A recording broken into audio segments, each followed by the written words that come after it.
Hi guys, welcome to another pickup video. It's been about 2 months since my last pickup video, and I'm just going to show you what I picked up since then. Most of this stuff I got it at flea markets, and some of it I also got as a trade at a local game shop here in Berlin. First off, I picked up 2 Dreamcast games at the flea market. These are not originals, they're just copies, but I still decided to get them because well, Ikaruga for one, it's only released in Japan, so I thought I might as well get the burnt copy when I could get it for 50 cents. It's a really good shoot 'em up from Treasure, and here's a screenshot of that.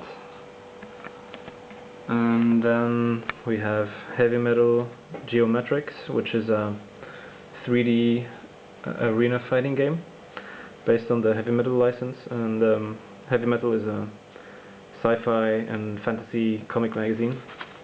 It was very big in the 80s and early 90s, I think. And then next up I picked up Virtua Fighter Remix for the Sega Saturn. I guess most of you already know Virtua Fighter. It was really big in the arcades back in the 90s, and I remember seeing it and being kind of blown away by the 3D polygon graphics. But playing it, I was a bit more into the Street Fighter 2 gameplay back then. Still, it's an enjoyable fighting game. For the Master System, I picked up Fantasy Zone 2, The Tears of Opa Opa.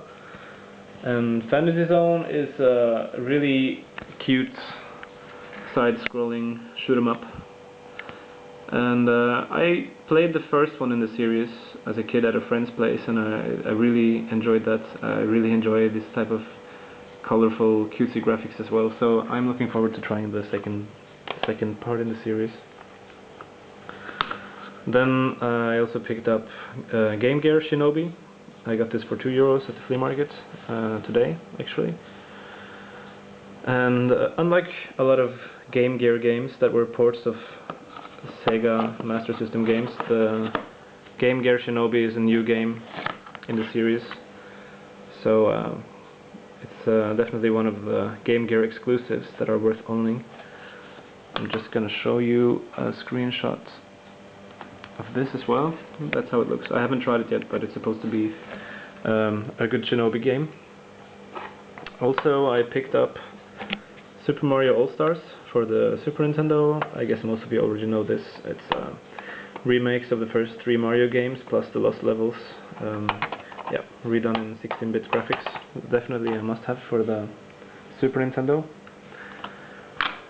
I also picked up 2 Game Boy games. We have Milon's Secret Castle, which is a port of the NES game, and BC Kid, also known as Bonk's Adventure, which was a TurboGrafx-16 game, later ported to various consoles. This is not a port of the TurboGrafx version, but rather a completely new Game Boy Adventure with Bonk.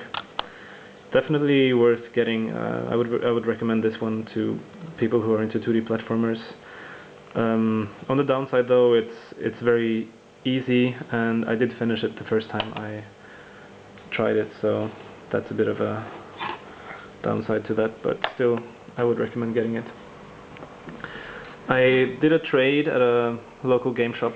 I got a lot of NES games, and first off we have Gradius, I think it's pronounced Gradius, and this is a classic shoot 'em up from Konami.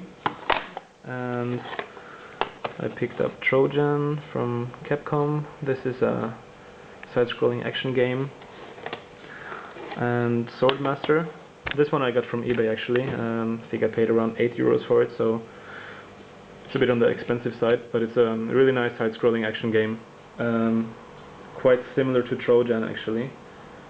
I'm going to show you a screenshot of this game as well. That's a bit blurry. That's how it looks. So it's a bit of like a hack and slash kind of thing. And then I picked up Zen, Intergalactic Ninja. And this is based on a comic book character that I guess wasn't much of a success. I've never heard of the comic book or the game before. It turns out the game is quite rare. I didn't enjoy it too much though. I'm gonna give it a second chance and see how I like it.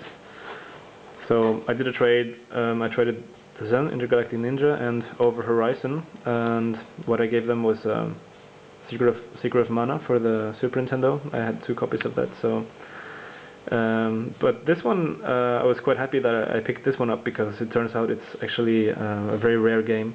It was only published in Japan and Europe, and goes for around 40 euros on eBay, and actually it turns out to be one of the best shoot 'em ups for the system.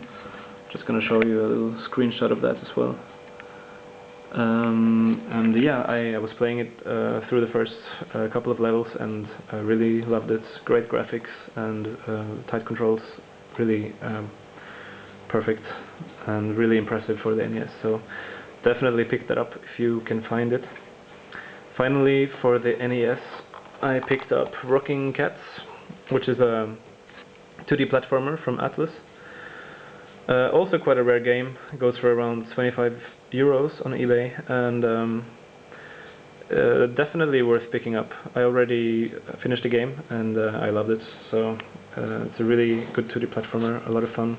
Also has a password save function, so you don't have to play it all in one go.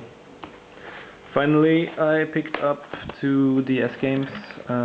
They were 8 euros for the both of them, and I picked them up at a flea market today. So I haven't really had the chance to try them, but Mindstorm is a kind of a brain training game with puzzles and stuff, I guess, and WarioWare is a collection of different mini games. It's a very similar game, I think, to the GameCube WarioWare, where you have all these retro-styled mini games. It's very frantic gameplay where you play with your friends. And I really liked WarioWare for the GameCube, so I'm happy to find this for only 4 euros, and looking forward to trying that. So, okay, that's it for my pickup. I hope you enjoyed watching, and until next time.